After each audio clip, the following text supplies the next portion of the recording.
আচ্ছা, আপনি কি মনে করেন যদি ভারত এখন আওয়ামী লীগ নামক ক্যাবলাটা বদলায় অন্য ক্যাবলার দিকে যদি যাইতে চায়, ও কি আসলে বিএনপির দিকেই যাবে বা যাইতেছে? এখন ভারত কার দিকে যাবে সেটা তো তাকে সিদ্ধান্ত নিতে হবে। আর আমার মনে হয় যারা বাংলাদেশে আগামীতে ক্ষমতায় আসতে চান তাদেরকে বাংলাদেশের কেবলাটা যেন বাংলাদেশের দিকেই থাকে সেটা সেট করতে হবে। কেবলা যেন কারোর দিকে না যায়। ভাই, আমরা কারোর দিকে কেবলা যেতে চাই না। আমরা না চাইলাম ভারত চাইবো কিনা যে বিএনপি থাকে, সে চাইতেই পারে। বিএনপি পুরনো বন্ধু বিএনপি, তাকে দিতে হবে এমন তো কোনো বাধ্যবাধকতা নাই, তাই না? না, তাকে তো আপনি দিবেন না। সে যদি ওদিকে ফিরে থাকে আপনি মানায় করবেন কেমনে? মানে বলতে হবে যে তুমি তো নজর সরাও, নজর সরাও এরকমটা। আচ্ছা, অন্যদিকে দাও, এদিকে নজর দিও না। আপনার আমি একটু ফাহামের মন্তব্যটা একটু নিয়ে নিই। যে ফাহাম, একটা মিনিট ভাই, আমি আসলে অফিসে, তো আমাকে একটা খুব জরুরি কল নিতে হবে ফর 2 মিনিটস। আর আমাকে আমার রুমটা একটু চেঞ্জ করতে হবে কারণ এখানে একটা মিটিং হবে। ঠিক আছে I will be back. ঠিক আছে 2 মিনিটস। ঠিক আছে, কোনো অসুবিধা নেই, কোনো অসুবিধা নেই। ফাহাম, আমি এইটার মধ্যে একটু বুঝতে চাই যে মানে স্যার যেরকম বললো যে ইভেন ভারতের বন্ধুত্ব একটা নির্দিষ্ট পলিটিক্যাল পার্টির জন্য আসলে মানে ওদেরকে বলে দেওয়া যায় না আমরা তোমার বন্ধুত্ব চাই না। আপনিও কি তাই মনে করেন কিনা বিশ্লেষক হিসাবে? না, আমার কাছে মনে হচ্ছে, দেখেন একটা কথা আপনাকে বলি, যেই দল কখনই ক্ষমতায় আসবে না আর যেই দল অ্যাকচুয়ালি ক্ষমতায় আসবে বলে মনে করে, এই দুইজনের স্ট্র্যাটেজি, এই দুজনের মধ্যে দুইজনের যে ন্যারেটিভ কখনোই এক হবে না। যেমন আপনি যদি সিপিবি করেন কিংবা আপনি যদি একটা হিজবুত তাহরির করেন, সাপোজ, আমি জাস্ট কথার কথা বলছি, যে এরকম আপনারা যদি আপনি জানেন যে আপনি ভোট করে সরকার গঠন করতে পারবেন না, তখন আপনি অনেক আজব আজব কথা বলতে পারবেন যে ভারতের সাথে হ্যান করবো ত্যান করবো। রিয়ালিটি হচ্ছে গিয়ে ভারতের সাথে আমাদের বিজনেস যেই চালায় যেতে হবে, আমাদের ভারতের সাথে বিজনেস ইন্টারেস্ট সেগুলো চালাতে হবে। এগুলো হচ্ছে রিয়ালিটি। আমাদের বছরে প্রায় $1 বিলিয়ন কাছাকাছি আমরা ড্রাগ ইনগ্রেডিয়েন্ট ইম্পোর্ট করি, মেজরিটি হচ্ছে ইন্ডিয়ার সাথে। তো এই ধরনের অনেকগুলো ক্রিটিক্যাল ইন্ডাস্ট্রি আছে যেগুলোতে আমাদের ভারতের উপর ডিপেন্ডেন্স আছে। তো এগুলো আমি শুধুমাত্র ব্যবসার ক্ষেত্রে বলছি যে আপনি তো সম্পর্ক নাই করে ফেলতে পারবেন না, আপনাকে এগুলো চালিয়ে যেতে হবে। এটা হচ্ছে ওয়ান পার্ট। কিন্তু আওয়ামী লীগ সরকার যেই কাজটা করেছিল, আমার মনে হয় না যে বাংলাদেশের কোনো রাজনৈতিক দল ভারতের সাথে ওই ধরনের নতজানু সম্পর্কে যাওয়াটা আর কখনোই এফোর্ড করতে পারবে। তো আমি মনে করি না যে মানে ভারতের সাথে কোনো সম্পর্ক থাকবে না, এইটা একটা ইমপ্র্যাকটিক্যাল কথা। এই ধরনের ন্যারেটিভে যাওয়াটা উচিত না, কারণ এটা প্র্যাকটিক্যাল কোনো অ্যাপ্রোচ না। কিন্তু আমি যেটা এক্সপেক্ট করি যে ভারতের সাথে বাংলাদেশের সম্পর্ক হবে দুটো সার্বভৌম রাষ্ট্রের, এবং ভারতের যে সরকারের যে স্ট্র্যাটেজি টুয়ার্ডস বাংলাদেশ, সেটা অবশ্যই প্রো পিপল পলিসি হতে হবে from the perspective of Bangladeshi people. আমি একটু বাছাতে বলি, আপনি এখন যে কথা বললেন একটা স্বাধীন দেশের কূটনীতি এর বাইরে যাইতেই পারে না, মানে এটা হয়তো বাংলাদেশের কূটনীতিতেও এই কথাটাই আসে যে আমরা এইটাই করতে চাই। একদিকে হচ্ছে যে আচ্ছা, আপনি হয় না এটা আগে শেষ করেন, তারপর আমি প্রশ্নটা করি। এটা হয় নাই কারণ হচ্ছে কি যে গত 15 বছরে যেহেতু আওয়ামী লীগকে নির্বাচন করে ক্ষমতায় যেতে হয় নাই, মানে নির্বাচন না করেই তারা ক্ষমতায় যেতে পেরেছে, সেহেতু তারা পিপলের যে আকাঙ্ক্ষা, জনগণের যে স্পৃহা, সেটার কোনো তোয়াক্কাই করেনি। তো ওই জিনিসটা বাংলাদেশে সম্ভব না, কারণ বাংলাদেশে আমি মনে করি না যে নির্বাচন না করে আপনি ক্ষমতায় থাকবেন যে ইন দ্য ফোরসিবল ফিউচার আপনি এটা পারবেন। ওকে, সুতরাং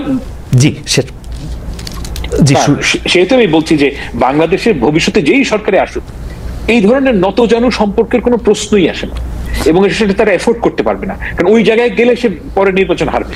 আচ্ছা, আমি এখন 2-3টা কথা এরকম একটু বলতে চাই যে আপনি নতজানু সম্পর্কের কথা বলতেছেন, আসলে তো কেউ আসলে ঘোষণা দিয়ে নতজানু সম্পর্কের কথা বলতেও পারবে না, হয়তো বই খাতায় আপনি যেগুলি বলতেছিলেন সেগুলি হয়তো আছে কাজের গরু। কিন্তু আমরা এর উল্টা দিকে যদি দেখি যে বাংলাদেশে একটা পপুলিস্ট রাজনীতির দিক হচ্ছে ভারতকে গালি দেয়া। সেটা আপনি জনপ্রিয় হইতে গেলে আপনি ভারতকে একটা গালি দিতে হবে, ভারতকে আপনার যেটা আপনি শুরু করছেন যে অনেক কিছু শেষ করে দিতে হবে, সেটা বলা। বিএনপির অবস্থানটা আসলে কি হবে? কেন আমি প্রশ্ন করতেছি, বিএনপির রাজনীতি তো এই 15 বছর বাদ দিলে আমি কিন্তু ভারতের গালাগালি বা ভারতকে ইঙ্গিত করে কথা বলা সেগুলি 2-1টা এরকম ছিল না যে তা না, ছিল। কিন্তু আমরা যখন ক্ষমতায় বিএনপি গেছে 2001 থেকে 2006 যদি আমরা ধরি, সে ভারতের কাছে গ্যাস বিক্রি করে দিতে চাইছে, সে টাটার কারখানা এখানে আইনা কম দামে বিদ্যুৎ দিতে চাইছে, ভারতের সাথে সম্পর্ক উন্নয়নের জন্য এক্সট্রা মাইল গেছে। কেউ কেউ বলতে চায় যে তাইওয়ানকে স্বীকৃতি দিছে ভারতকে খুশি করার জন্য, চীনকে অখুশি করার জন্য। ওই রিয়ালিটি আর নাই, সেই রিয়ালিটি এখন আর নাই। এটার কারণ হচ্ছে কি, আমি আপনাকে একটা ঘটনা, ছোট্ট ঘটনা। 2024 নির্বাচনের আগে আমাকে বাংলাদেশের একজন সেনা কর্মকর্তা, আমি এখানে নাম বলছি না, তো উনি আমাকে বললেন যে উনি যোগাযোগ ছিল প্রফেশনাল কারণে, এবং আমি আপনাকে শুধু এতটুকুই বলছি যে ওনার যে প্রফেশনাল কারণে ভারতের সাথে যোগাযোগ ছিল এটা লেজিট, এটা ওনার প্রফেশনাল ক্যাপাসিটি হওয়ার কথা।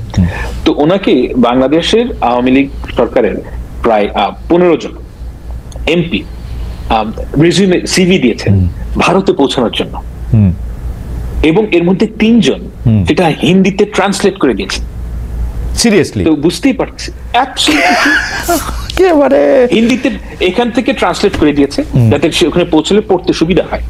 এখন আমি আসলেই মনে করি না যে বিএনপি, ধরা যাক যদি বিএনপির, আমি বিএনপির কিছু নেতাদের সাথে কথা বলেছি, আমার কাছে কখনোই মনে হয় না যে তারা প্রো ইন্ডিয়ান, তারা পরিপূর্ণভাবে প্রো বাংলাদেশী। কিন্তু তার মানে এই না যে আপনি ভেঙে ফেলবো, মানে আপনাকে রিয়েলিস্টিক হতে হবে। তো আচ্ছা, কথাটা যখন উঠলোই আমার কাছে কিন্তু সবসময়, মানে আমি এইটা আওয়ামী লীগের সময়ও আওয়ামী লীগের লোকজনরে, বিএনপির লোকজনরে সবসময় আমি এটা বলছি যে ভারত হয়তো আওয়ামী লীগের সাপোর্ট করে, কিন্তু ভারতের এই জুজুর ভয়টা বোধহয় আওয়ামী লীগে বেশি দেখায়, এটাকে একটা জুজু করে ওরা হয়তো এটা দেখায়। তাইলে এটা সত্যি, মানে ভারতে সিভি পাঠাইতে হইতো হিন্দিতে ট্রান্সলেশন কইরা? আচ্ছা, পাঠাতে হতো কিনা এটা আমি জানি না, কিন্তু পাঠানো হয়েছে। আচ্ছা, মানে তাহলে আমি একটা জিনিস বলি যে আপনার কাছে কি মনে হয় এই জুলাই আগস্টের আন্দোলনের সময় ভারত তার ওই যে ব্লেসিং, সেই ব্লেসিং এর হাতটা একটু সরাই নিছিল শেখ হাসিনার উপর থেকে? না, আমি আগেও বলেছি যে লাইভ টিভিতে একটা বাজে শব্দ করে বলে ফেলেছি। তো যাই হোক, আপনার অনুমতি নেই বলছি, ফ্রম র ইট ওয়াজ এ ক্লাস্টার ফাক, as simple as that. তাদের ইন্টেলিজেন্স 100% ফেল করেছে। এটার কারণ হচ্ছে গিয়ে they took it very easily. They took it, মানে আমরা কিন্তু, আমি একা না, আর আমরা অনেকে ভারতীয় পত্র পত্রিকায় লিখেছি যে এই ঘটনাটা ঘটতে পারে। আমি নিজে লিখেছি, অনেক লিখেছে, এরকম আরো অনেকে লিখেছে যে বাংলাদেশে, এবং এখন থেকে না, বহু বছর ধরে, যে বাংলাদেশে ব্যাপকভাবে অ্যান্টি ইন্ডিয়ান সেন্টিমেন্ট তৈরি হয়েছে, এবং এই অ্যান্টি ইন্ডিয়ান সেন্টিমেন্ট তৈরির মূল কারণ হচ্ছে গিয়ে ভারত একটা অবৈধ ফ্যাসিস্ট রেজিমকে ব্লাইন্ডলি সাপোর্ট করছে, এবং এই কথা ইন্ডিয়ানরা তো শোনেই নেই। এবং সেই সাথে তাদের যে ইন্টেলিজেন্স, এটা কোনো, আমি মনে করি না খুব একটা এফিশিয়েন্ট। এটা আমি একটা কারণও আছে যে আমি বিভিন্ন সময় তাদের টক শোতে যারা তাদের বাংলাদেশ এক্সপার্ট, তাদের কথা শুনি, ইউ উইল নট বিলিভ যে তারা কোন লেভেলের ইগনোরেন্ট। তো তারা বাংলাদেশ সম্বন্ধে খুব ভালো জানেনও না, তাদের ইন্টেলিজেন্স কমপ্লিটলি ফেইল করেছে। এবং আমি মনে করি না যে ভারত আওয়ামী লীগের উপর থেকে হাত উঠিয়ে নিচ্ছে, এটা কমপ্লিটলি হোম গ্রোন আন্দোলন, এবং এই অভ্যুত্থানের কারণে তারা পরাস্ত হয়েছে। সায়ের ফিরে আসছে, আমি শুধু এই প্রশ্নটা করে রাখি, এটা সায়েরও আসলে একটু আমি জানতে চাইবো যে, মানে ধরেন আমরা থিওরিতে ফেলি, মানে আসলে ইদানিং হয়েছে কি এমন সব কমেন্ট আসে এবং কাইটা কুইটা এমন কি প্রশ্নের যে কি, কিন্তু আমি প্রশ্নটা এরকম করতে চাই যে যদি আমি ধইরা নিই যে আপনি যে শব্দটা, বিউটিফুল শব্দটা ব্যবহার করে বললেন, জুলাই আগস্টে যেটা করছে, তো সেইটা কি 15 বছর ধরে কি তারা এটা সফল হইতেছিল? 15 বছর ধরে কি তারা তাগো আয়ত্তে ছিল? আইসা এই পয়েন্টে আইসা এটা ব্যর্থ হইলো। স্যার, আমরা কথা বলতেছিলাম যে ইন্ডিয়া আসলে শেখ হাসিনার উপর থেকে তার ব্লেসিং এর হাতটা সরাই লইছিল কিনা, যেই কারণে জুলাই আগস্ট, না এটা আপনি একটু পরে করেন, আমি একটু ফাহামরে জিগাইলো এই ঘটনাটা, যে ফাহাম আপনার কাছে কি মনে হয় যে আগে সফল ছিল, পরে সফল হয়, এই পয়েন্টে আইসা ব্যর্থ হয়েছে? এখানে আমি, দেখেন ভাই, আমি আপনাকে একটা, এইখানে কিছু কথা বলা যায়, ঠিক আছে বলি, আমি একটু রিস্ক নিয়ে কথাটা বলি। রিস্ক নিয়ে কথাটা বলা মানে মানুষের শোনাও দরকার। সেটা হচ্ছে গিয়ে, আমার সাথে একজনের কথা হচ্ছিল যিনি ভারতের, সরি ভারত না, আমি বলছি যে বাংলাদেশের ইন্ডিয়ার সাথে যেই গ্যাস এবং মানে এনার্জি ডিল এটার সাথে যুক্ত ছিলেন। তো উনি আমাকে একটা খুব ইন্টারেস্টিং পার্সপেক্টিভ দিয়েছেন। বলে আপনারা মনে করেন যে এই সময় কিভাবে ঘটনাটা ঘটতো, এটা এগেইন আমি কিন্তু এটা তার ভার্সনটা বলছি, এটা সত্য কি মিথ্যা জাজ করার ক্ষমতা আমার নাই, আমি শুধু তার ভার্সনটা আপনাকে বলছি, কিন্তু এটার মধ্যে ইনস্ট্রাকশন আছে, এটা ইন্টারেস্টিং। তার ভার্সন অনুযায়ী যে ভারতীয় যারা কর্মকর্তা ছিলেন তারা এই ডিলগুলো করতেন কিভাবে, যে বাংলাদেশিরা গিয়ে বাংলাদেশিদের সাথে ডিল করবে, গভর্নমেন্টকে প্রেসার দিবে থ্রু ইন্ডিয়া। ওকে। এবং তার ভার্সন অনুযায়ী যে এটার মধ্যে যে যারা এই এখানে উপস্থিত যারা মানে ভারতীয় কর্মকর্তা অর্থাৎ হাই কমিশন, তারা এটা আদৌ গভর্নমেন্ট ব্যাকড কিনা কেউ জানে না। তো এখানে একটা সিন্ডিকেট তৈরি হয়েছিল। এখন এই সিন্ডিকেট যে তৈরি হয়েছিল এটার আপনাকে কি ইঙ্গিত করে, আমার কাছে আমার রিডিং হচ্ছে, যদি এই ভার্সন সত্যি হয়ে থাকে, আমার কাছে মনে হচ্ছে এটা একটা ভেরি ডিসফাংশনাল থিং, এবং এখানে একটা অর্গানিকলি একটা সিস্টেম তৈরি হয়েছিল যেখানে বাংলাদেশের লোকেরা মনে করতো যে ভারতের blessing, which is actually not ভারতের ব্লেসিং, এখানে ফাইন্যান্সিয়াল লেনাদেনও হয়তো হতো। এবং মানে অ্যাবসলিউটলি মানে ও ভারতের লোকজনের ঠেকাটা কি, এটাই আমি আসলে বুঝতে চেষ্টা করতেছিলাম যে মানে ঠেকাটা কি। এবং আপনি ফাইন্যান্সিয়াল লেনদেনের কথাটা বলতেছিলেন, আচ্ছা আপনি শেষ করেন তারপরে, সরি। এখন এই লেনাদেনে যদি কেউ অভ্যস্ত হয়, আপনি চিন্তা করেন, আমি ওনার ভার্সনটা সত্য বলে ধরে নিচ্ছি ফর ওয়ান সেকেন্ড, এবং আপনি চিন্তা করেন যে আমি একজন ইন্ডিয়ান 30-35 বছরের সরকারি কর্মকর্তা, আমি বাংলাদেশে কাজ করতে এসেছি, কাজ করতে এসে দেখছি যে আমাকে ফ্ল্যাটারিং আচরণ করা হচ্ছে আমার সাথে, এবং আমাকে পয়সা দেওয়া হচ্ছে শুধু ফাঁপড় মারার জন্য। তা আমি তো এতে ইন্টারেস্ট হবই।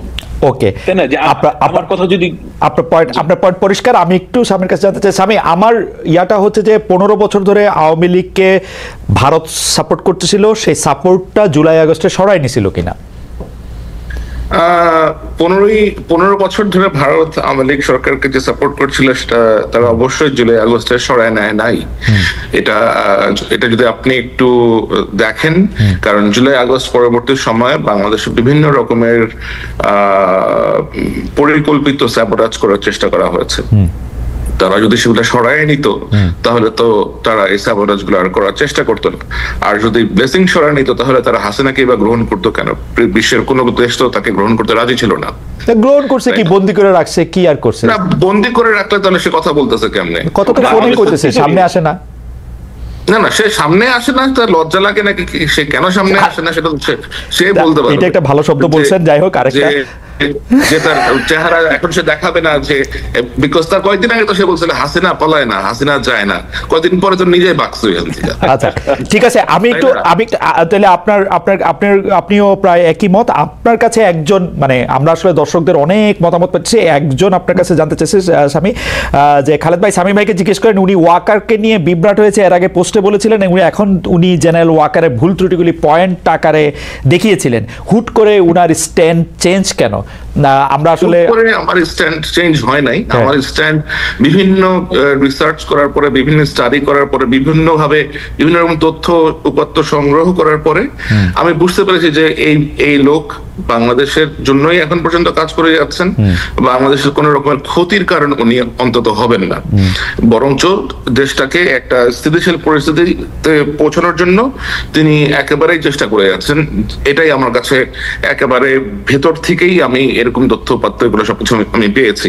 কারণ তার মধ্যে ওই আকাঙ্ক্ষা নাই। উনি স্পষ্টভাবেই গত 2 সপ্তাহ আগেই একটা বোধহয় অফিসার্স কনফারেন্স হয়েছে, উনি ওখানে গিয়ে বলেছেন যে আমার এগুলো নেওয়ার কোনো ইচ্ছা নাই, তোমরা যদি কেউ মনে করে থাকো যে আমি এরকম অডাসিয়াস, দেন ভাই I will quit the job, আপনি like I am leaving, you guys take over and do whatever you want to. এখন দ্য ফ্যাক্ট ইজ জেনারেল ওয়াকারের মতো এরকম পপুলার অথবা এরকম অ্যাকসেপ্টেন্স ওয়ালা মিলিটারি অফিসার এবং সেনা প্রধান বাংলাদেশ সেনাবাহিনীতে গত 15-16 বছরে আসে নাই।